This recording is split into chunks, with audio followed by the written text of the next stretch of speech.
Jelena Sarić-Cvetković. Iza horizonta straha. Za konkurs Tajna Andrićeve kutije.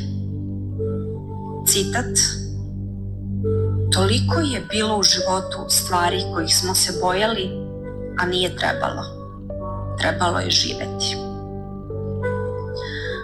U životu koji je beskrajno zamršen i pun neizvesnosti, najvažnija je hrabrost da se krene, pa ma se putovalo i kroz najmračnije predele. Strah, onaj tihi i nevidljivi, čini da zaboravimo svoju snagu, da se povučemo pred izazovima i da ne živimo, već da opstajemo. A život zapravo nije ni jedan ni drugi, nego onaj trenutak kada prestanemo da se povlačimo i počnemo da se krećemo napred, bez obzira na sve. Tako se iz dana u dan stvara svet.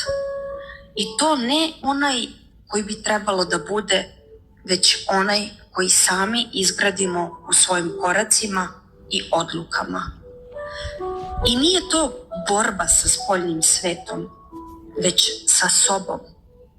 Jer samo onaj ko prestane da beži od svojih misli može istinski da živi.